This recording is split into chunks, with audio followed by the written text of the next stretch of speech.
Hey guys, welcome back to my channel. It's Ashley and I'm really glad you're here. As you can see, I'm not doing this from my normal place today. I'm doing it from my car because I'm in Malibu just killing some time before an appointment. So I figured why not make a video. So here we are. So it's the holidays and I feel like it can be a really difficult time of the year for some people. I think if you've been through a lot, whether it's losing somebody that means something to you, a breakup, you struggle with mental illness, the holidays can take on a very dark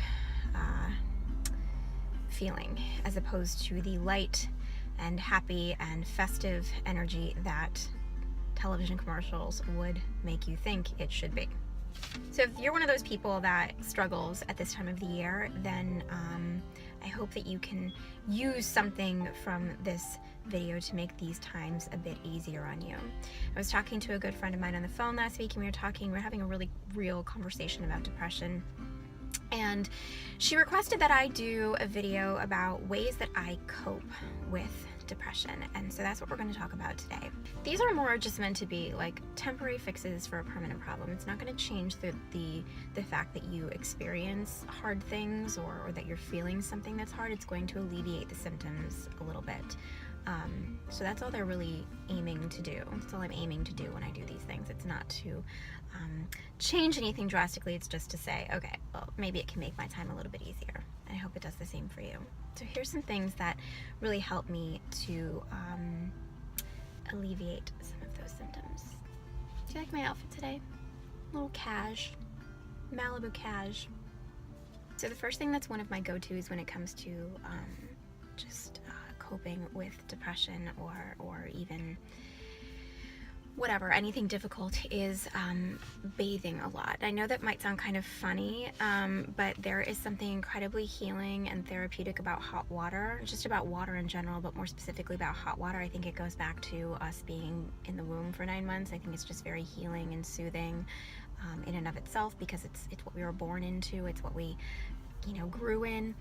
And I think we go back to that when we are feeling vulnerable and in pain. So my first bit of advice when it comes to coping with depression is to seek out water. And also on that note, so some days I might bathe in the morning and at night. It's just whatever feels good. It's soothing.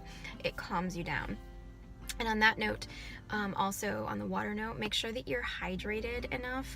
When you are dehydrated, you start to experience symptoms that can intensify the experience of anything else you might be going through. So let's say you have a really bad cold. If you find yourself dehydrated, you're going to feel 10 times worse. So it's really important when you have a cold to stay hydrated for many reasons. So it's kind of like that. Make sure that you are keeping yourself hydrated enough, especially if you live in a dry climate. It can really influence your mood and just your experience of life on any given day. So really make sure you're doing that. So yeah, my first bit of advice is hot water. Be around water. My second way of coping with depression is laughter. There's a reason that people say laughter is the best medicine, and it's because it really is. It works like medicine. It's incredible. So there's so much science behind it. I don't really have to get into it, but I'm going to save time by saying that's something that I absolutely believe in and that I seek out when I'm going through something hard, is laughter. And sometimes it's not so easy to get yourself to laugh. You have to work at it. So you need to surround yourself with funny people, and kids are great for that. That's why I spend so much time around children. They are so good for that. It's just getting you to laugh and getting you to step outside of your comfort zone and just lowering your wall a little bit. They really disarm you and can make you laugh really hard when times get hard and tough. So yeah, surround yourself with funny people, children, watch funny movies.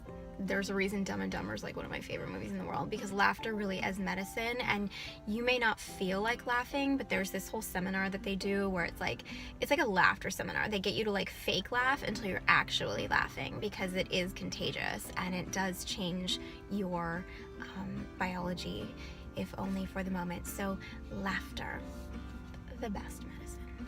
The third thing that I have discovered really works for me, and some people might disagree with this take, but then don't do it, is just if you're feeling something on any given day, let yourself be. I think so often, especially in our culture today, we try to mask the pain that we're feeling. We try to run away from it and pretend it's not happening. We seek out either drugs, or we distract ourselves by getting out of the house, or telling ourselves to be happy. We say, oh, I'm not going to sit here depressed all day. I've got to get up. I've got to go get myself out of this. Let yourself be. Whatever you're feeling is, if you wake up feeling sad and you're not okay, that's your soul telling you that something's not right. You shouldn't ignore that. I'm not saying let it control you, but also acknowledge that something's not okay. Sit with that pain. Treat it like a flu. Don't be afraid to be extra gentle with yourself. Climb into bed and spend the day in bed if you want to. Take a mental health day. Don't pretend like you're not in pain. Don't try to run from that pain. Just feel it. Sit with it. Let yourself be. Treat yourself kindly and gently, the way that you would treat a friend who is going through something hard. Say the things that you would say, like, it's going to be okay. I'm here for you. You can feel however you're feeling. It's really important. So that's something that I really, and there's a time and place. There's times when that's really not the best thing to do, but more often than not, I think it's okay to just sit with that pain and let yourself experience it and let yourself be. There's nothing wrong with not being okay. We don't have to be at a level 10 happiness all the time. If you're at a 2, be at a 2. It's okay. If it's going for too many days consecutively, maybe not such a good thing. But yeah, that would be my third thing that I practice is just being patient with myself and giving myself space to just be whatever I am on any given day. The next thing is something that I believe in very strongly, and all of these are things you can start today, as is this one. More importantly, you can start this one right now. It is be selective about who you allow into your life. I live by the motto, surround yourself with radiators, not drains. There are people in your life who are going to drain you of your energy. They're going to make you feel worse. You're going to get done hanging out with them and feel not good, not filled up. Eliminate those people from your life and don't apologize for it, and don't explain yourself. You don't need to explain yourself. Surround yourself with people who are radiators, who radiate warmth, who make you want to cuddle up to them because they make you feel good after you're done hanging out with them, or anything. So depression and anxiety are things that can really isolate you. So it's really important to seek out people who are going to not allow that, who are going to call you and be there and let you know that it's okay to be feeling the way that you're feeling. They can be with you on your best day and they can be with you on your worst day. So that is something that has drastically impacted my quality of life, is just being very selective about who I allow into my life. And I'll leave it at that. I'm sure you are thinking of at least one person at this point who you're like, yeah, I don't exactly feel good when I'm done hanging out with that person. Don't hang around with people who make you feel bad for being who you are.